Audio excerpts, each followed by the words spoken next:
going on? It's Calvin B Wylder, Baby Miho, Junior Theory. You know what I'm saying? We representing Exiles, 80s, and just get it going. That's it. All right. So my story dates back to 2010. I started crumping in 2010. Prior to that, I was a popper, then I transitioned into turfing.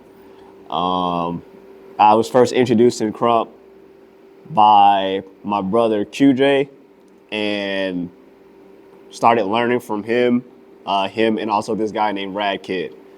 From there, I got packed out. Very first time experiencing like losing ever.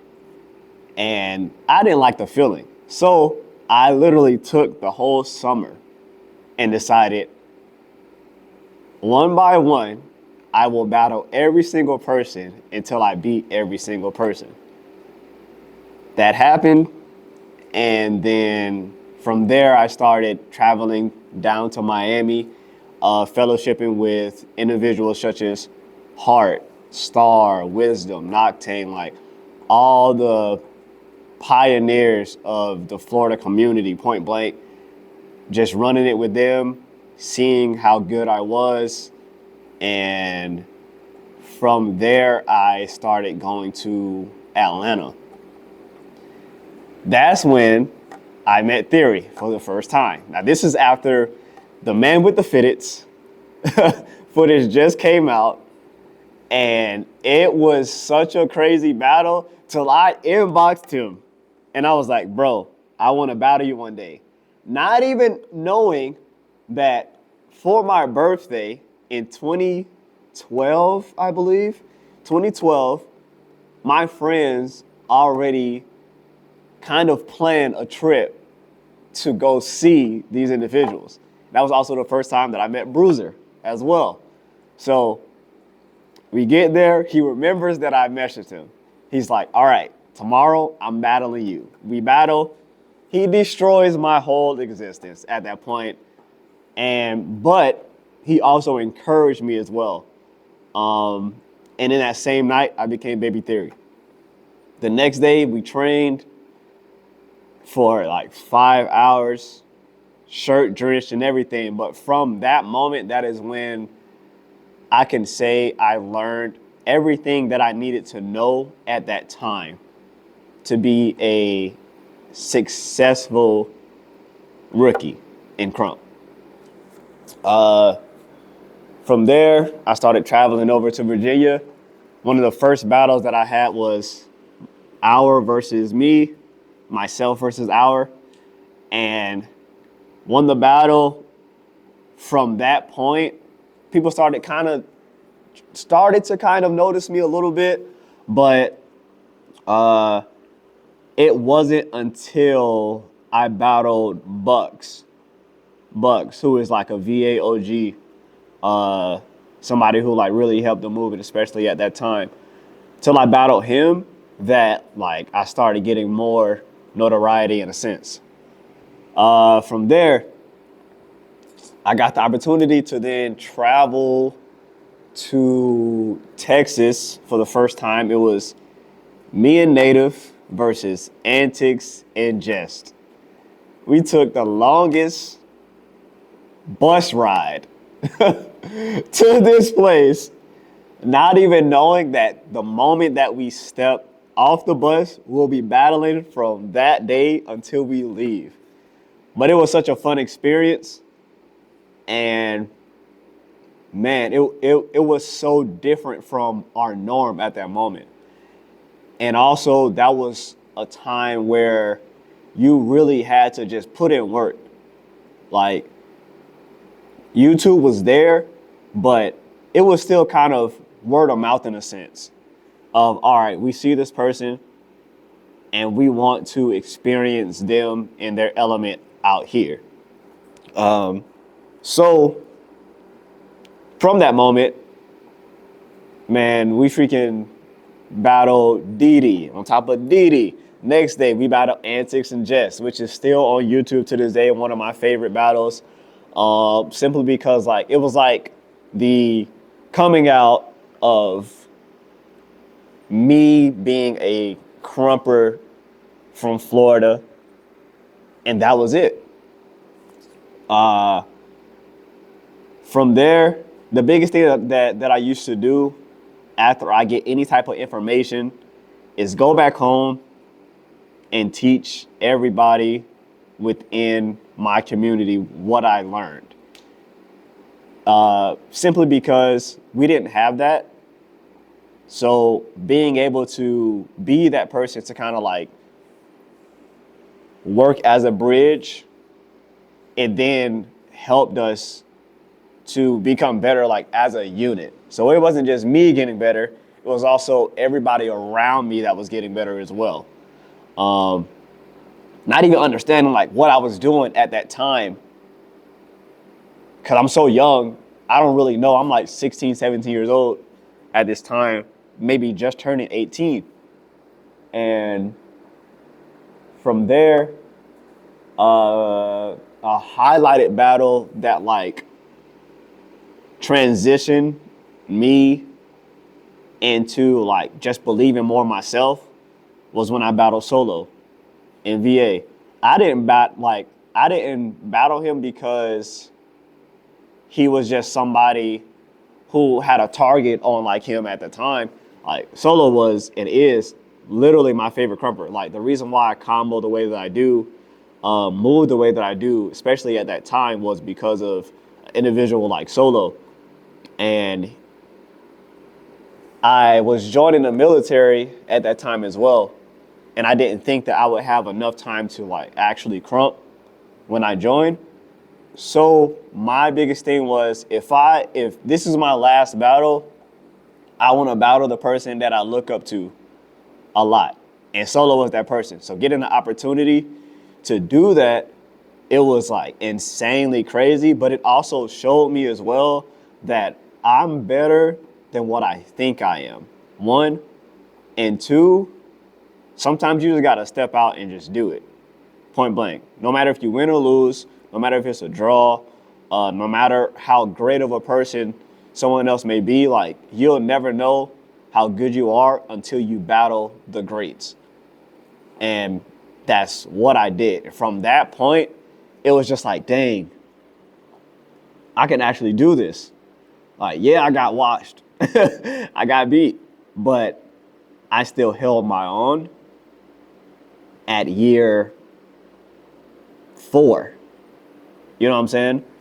So from there, I joined the military. This is 2015. And I had like months and months away from krump, not really knowing like what has changed or anything. And then I battled my bro Rambo in Dallas for the first dirty event. The first dirty. And like, it was just crazy because it just showed how much I missed the dance, but also it showed how this dance is also for me and I can never stop, ever. So from there, bro, it was just a thing of figuring out who I was. What do I like? What do I enjoy about this dance? And over time, of course, you're inspired by others, but you have to take the time to learn you. Figure out how your body likes to move. Ensure that you're enjoying the process, and also taking the initiative to just try something different, point blank. And just being disciplined within all that, I started to really find myself. So there was a tournament, boom, that happened. Right after the field, no lab, no anything. Came straight from the field, drove all the way down to Dallas, did the Rev tournament, won the whole thing. Now my name is back on the map instantly. Bang. I'm getting calls from so many places. I'm not even understanding like what is going on at the time because I'm still kind of young in this dance. Still just trying to figure out like, dang, okay. All I gotta do is battle? Like that's it? Okay, bet. Let me just battle and call it a day. And then I went from doing that to also teaching in El Paso. Krump wasn't really like taught as much when I came there.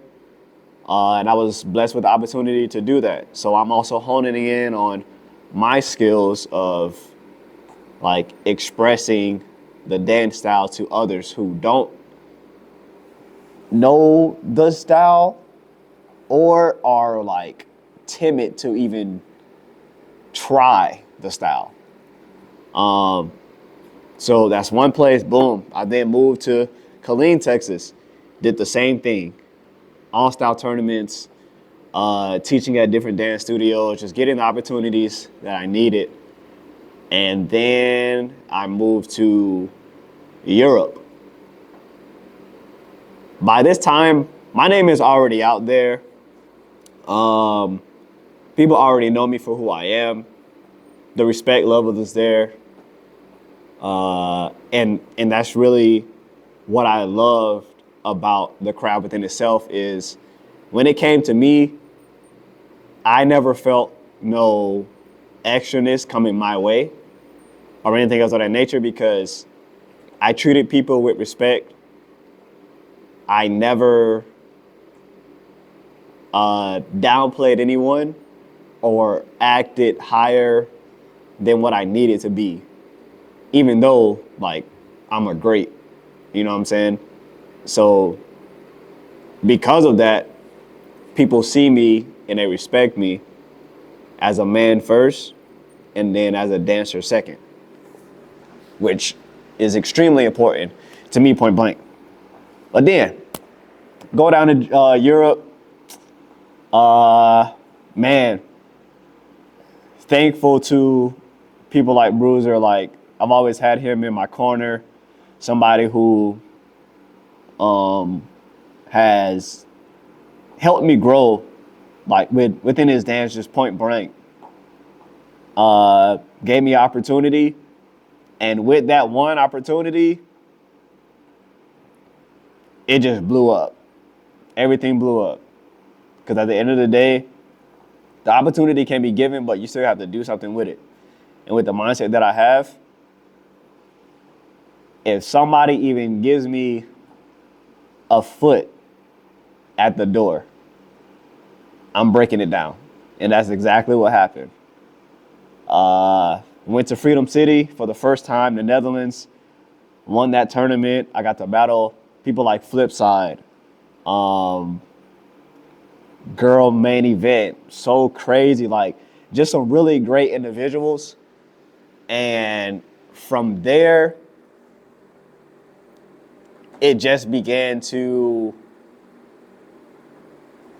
become much bigger than battling. Like now it's about creating relationships more. Now it's about people seeing you for who you are and wanting to be a part of what you're creating. So I did a lot of battling overseas, but I think the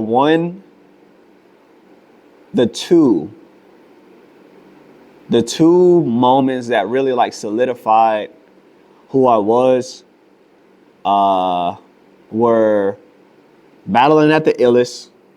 I believe it was 2022, if I'm not mistaken. Could have been before that. I don't remember. I didn't know it was after COVID though. But I battled, was running through everybody. I got to battle Ballas, which, rest in peace. That was the bro. And made it all the way to the finals. I lost in the finals, but I think at that moment, I made the statement that I needed to make. So win, lose, or draw, opportunity still came. And I was just blessed to even be able to do what I was able to do. The second moment was being able to teach overseas and adapt to teaching overseas.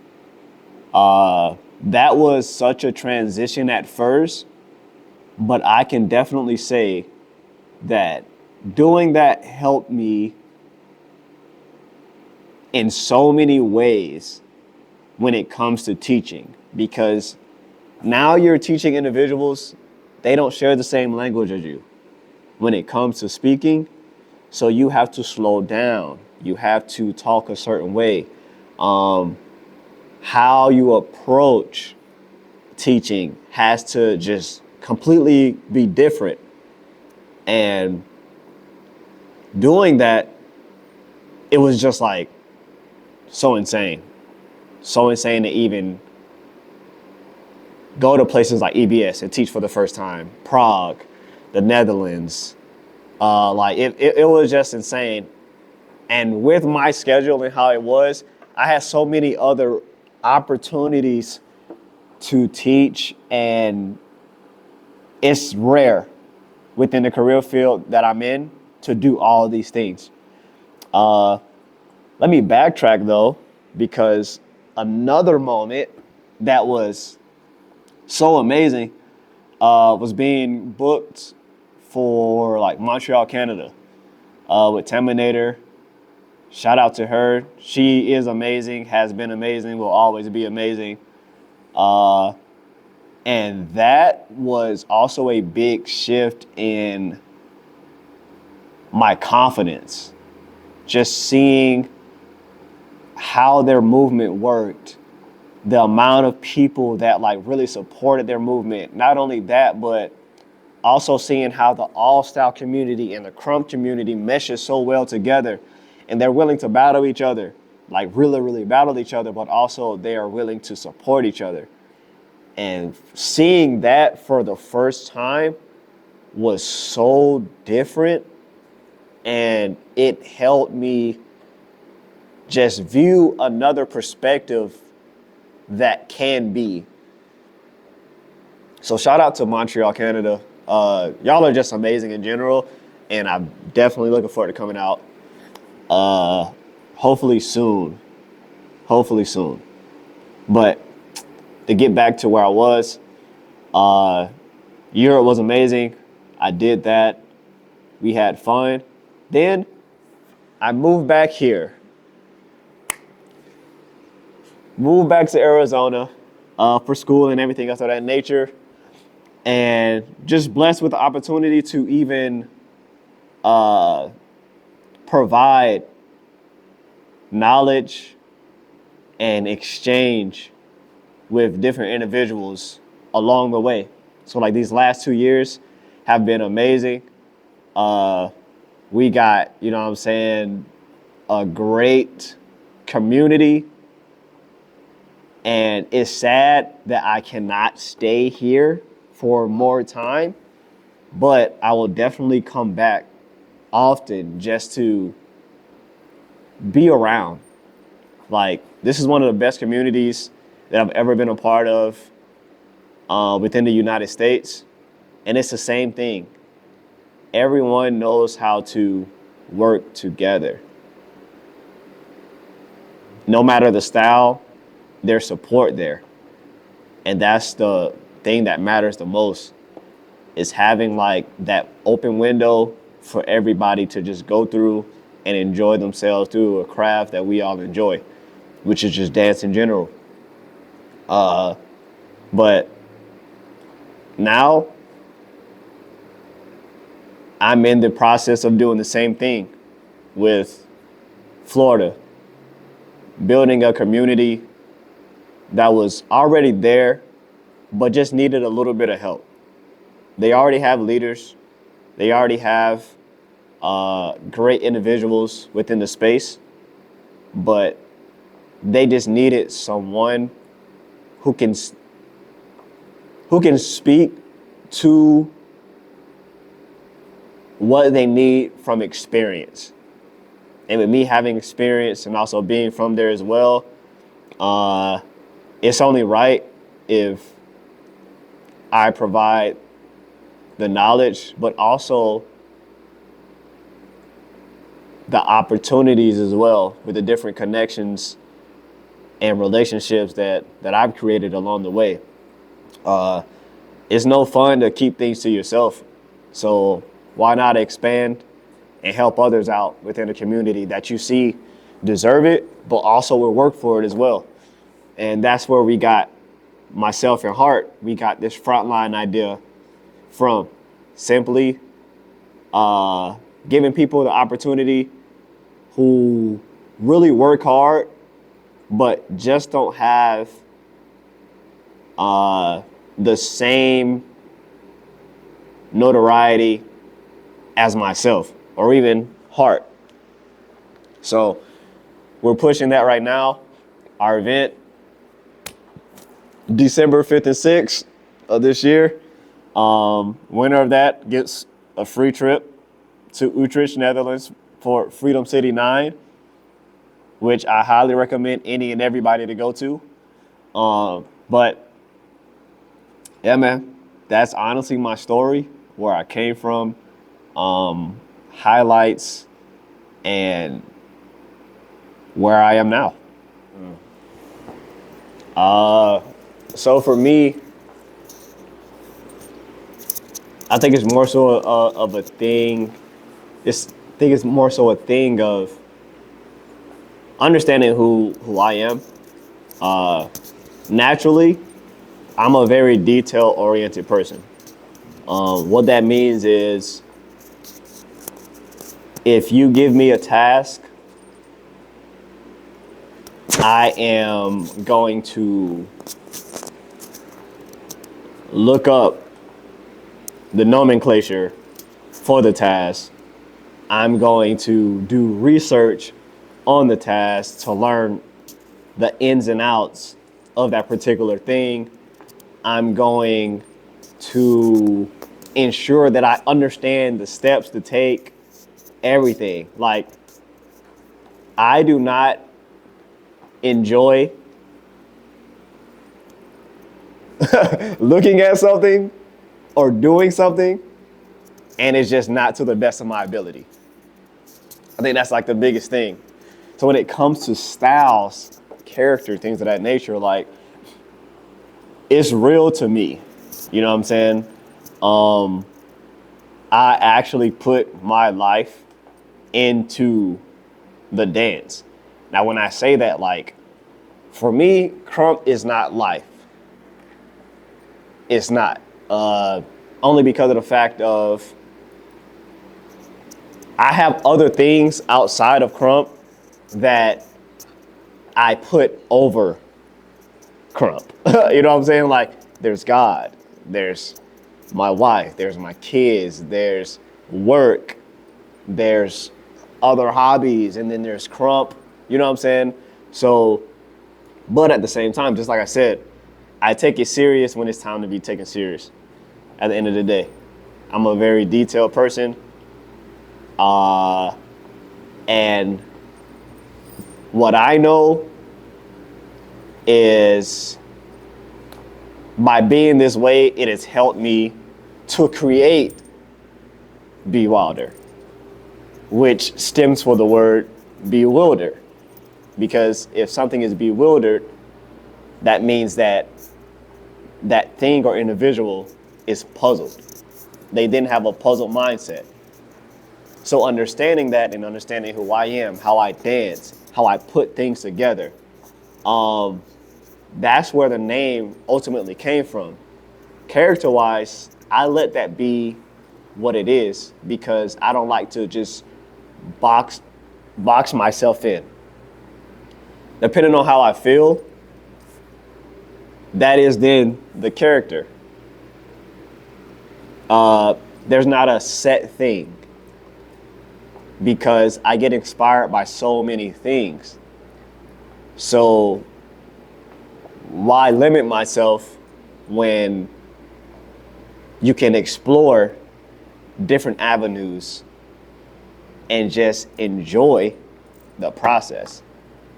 So when it comes to character, style, things of that nature, like that's where my perspective comes from. It just comes from me being a detailed individual who take it serious, but also enjoy the process and doesn't limit myself to a particular thing.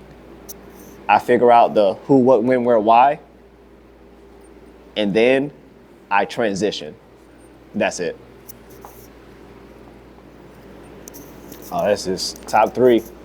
So this is easy. For me, I would tell you, be yourself. 1, because of the fact that everybody is not hard. Everybody's not a everybody's not a gangster. Everybody's like, everybody's not like that. You know what I'm saying? And that's okay. That is okay. That's 1. 2, I would say approach it understanding that you need to be the best person that you need to be in that moment. When I say that, it's more so a thing of don't get ready for a battle solely thinking about my opponent. Because at the end of the day, it's still you dancing out there. So respectfully, like, your opponent matters 100%, but you matter more. Whatever that you're trying to put out within that environment, that's what needs to be worked on.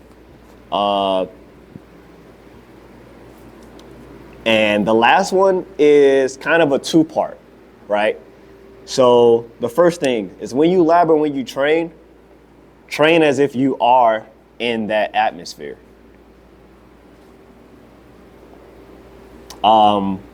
Really dive deep into doing things 100% every single time. Marking it is cool, but when it's time to battle, everything heightens by 10. So your nerves, it heightens by 10.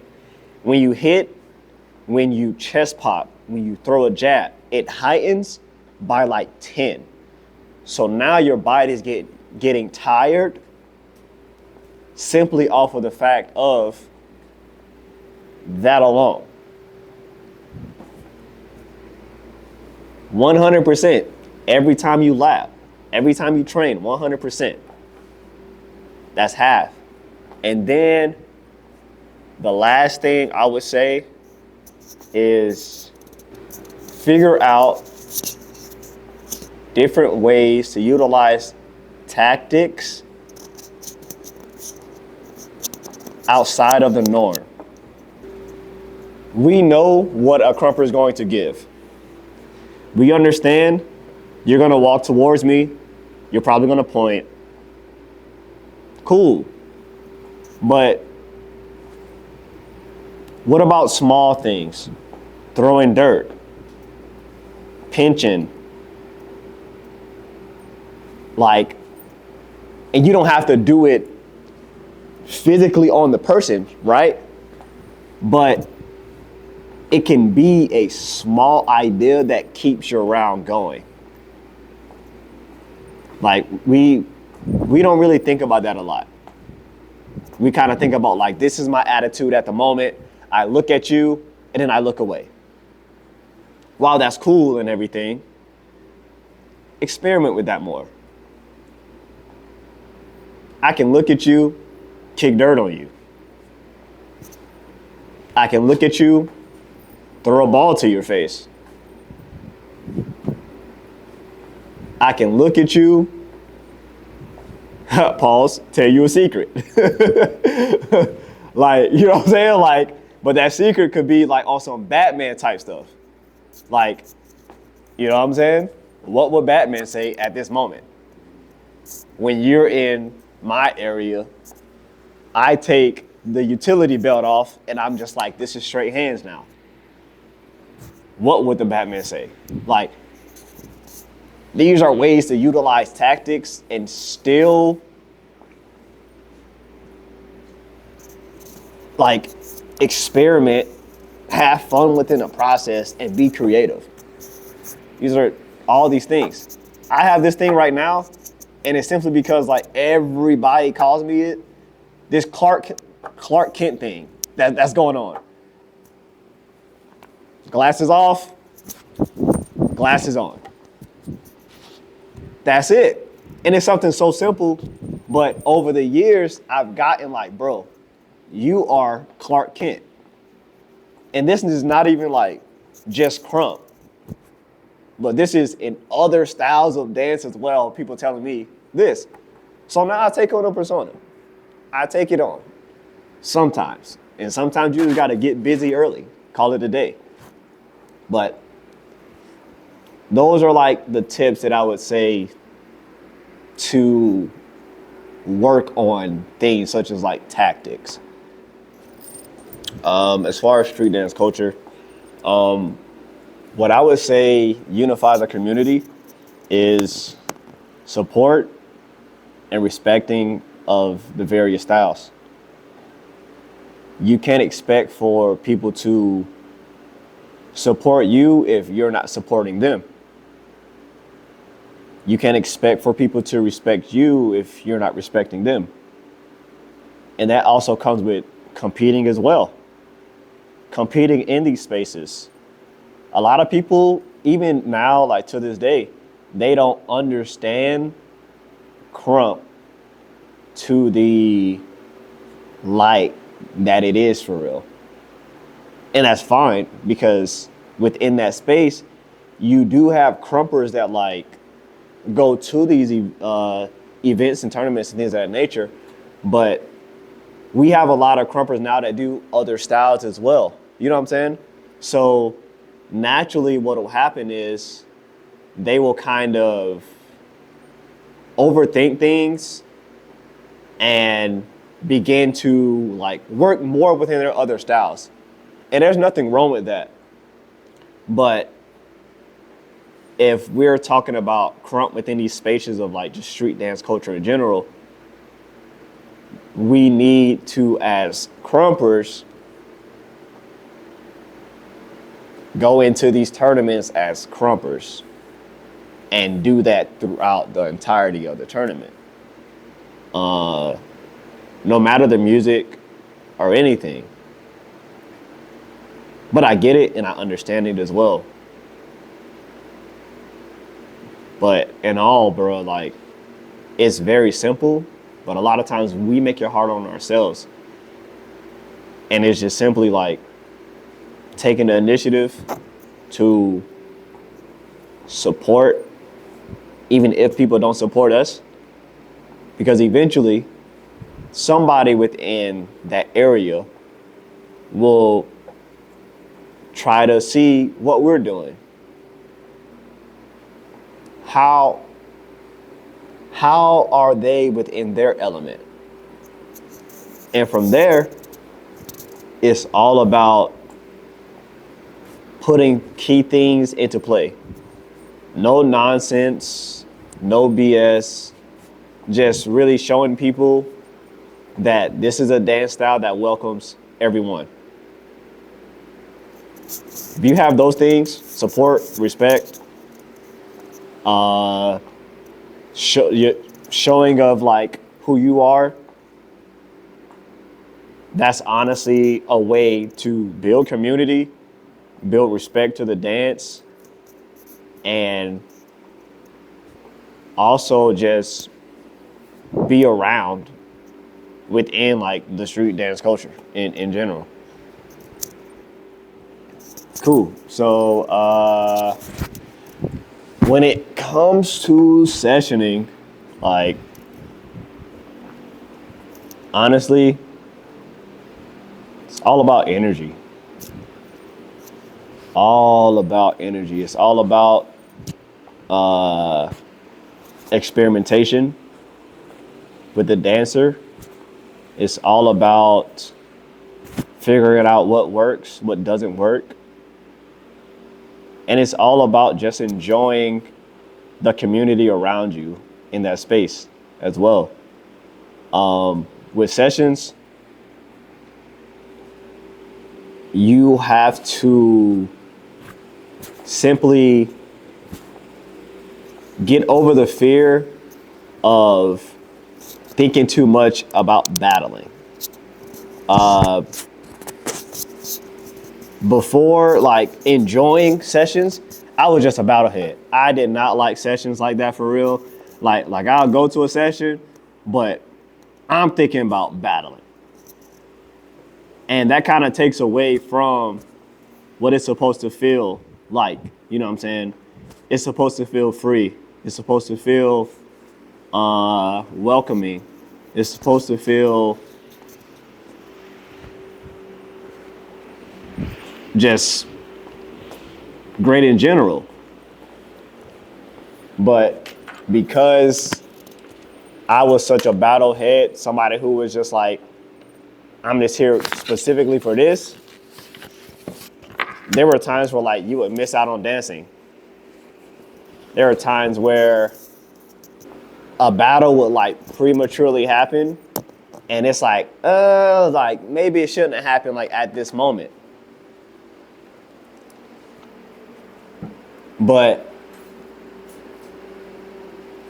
now understanding that, I truly enjoy the session like so much. I love it. And something that I preach now is simply just enjoy it for what it is. Enjoy being able to have a space to just dance, because everybody doesn't have that. Enjoy being able to experiment. Everybody doesn't have that. Enjoy being able to just move, because there's individuals that can't move and wish that they can.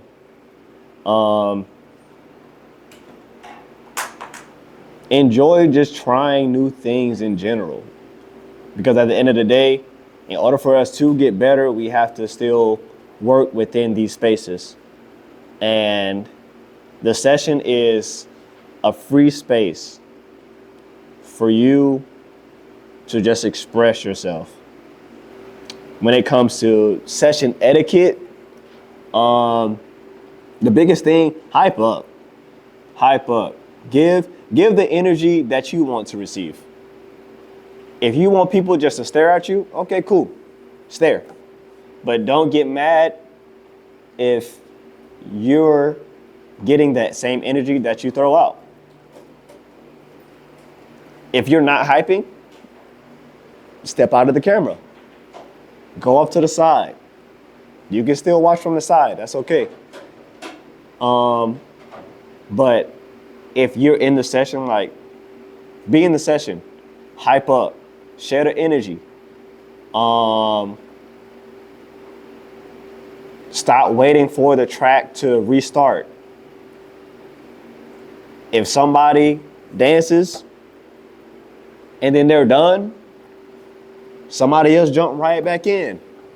If the track is killed off, the track is killed off. Let's change that jump. That happens. It happens. But at the same time, be in the moment. Be in the now. Because right now is all that matters. What was done in the past doesn't matter. What's going to be done in the future, that doesn't matter, because you're in the moment right now. And right now counts more than both of these things. So that's what I think about sessions, what is needed, the importance of it, and etiquette in general.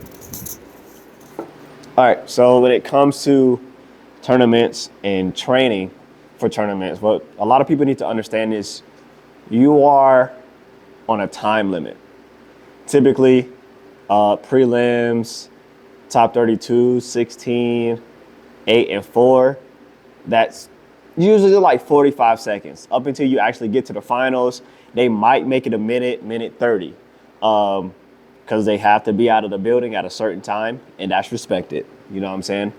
But when training, you have to understand that you have to get the things quickly. You have to have your moment, and you have to capitalize on that moment. The biggest things that I see within tournaments is sometimes there's like some lollygagging in a sense, where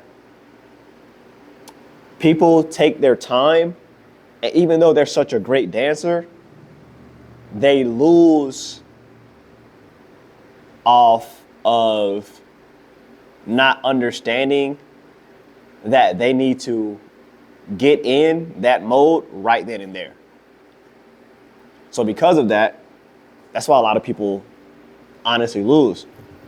There needs to be a controlled factor in understanding, like, at this moment, this isn't me building around for exhibition battle. This is, I need to get in there, have my moment, get off, get live, get out.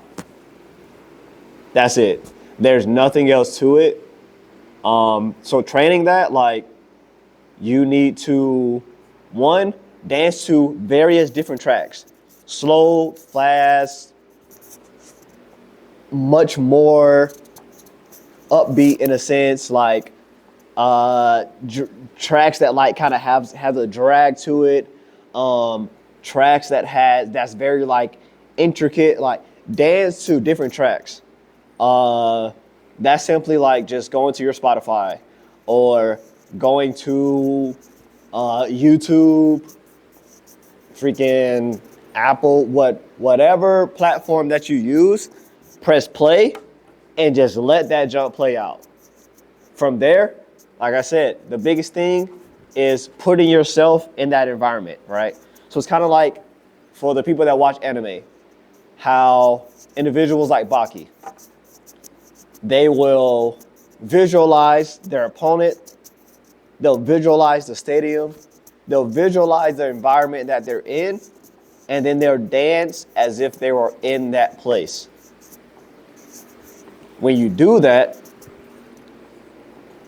you're already putting yourself leagues ahead above everybody else. So, from that point of view, it's like, okay, I'm already ready. I can dance now because I know what I need to do, how I need to approach this. The only thing that I don't know is what tracks they're going to play.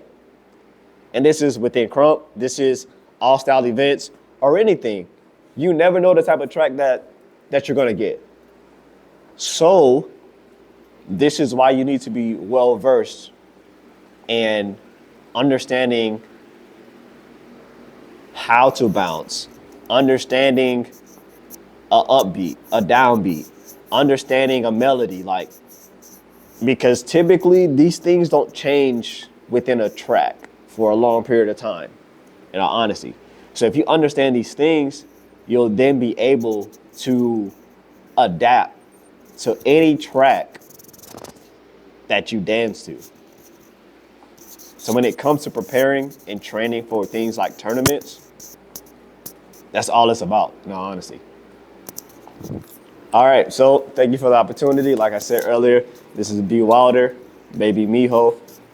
Thank you to Three's Company, House of Thrills, and Dragon Phoenix Media for allowing me to be a part of this. And December 5th and 6th, do not forget, December 5th and 6th, Frontline Championship. We are giving the opportunity to a Florida krumper to experience the Netherlands Freedom City 9 2026. Come out, support, and we're just gonna go from there. Shout out to all my bros, Miho fam, theories, krumpers all around the world, thank you for just being a part of the movement and doing what you do. Out. Beautiful.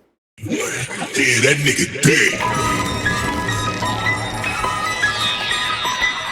Sometimes it felt like I was doing a freaking, my name is Sergeant Shanks. And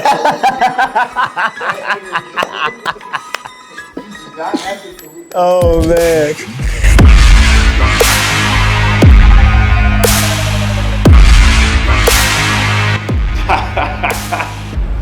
$14 years. Okay, I got you.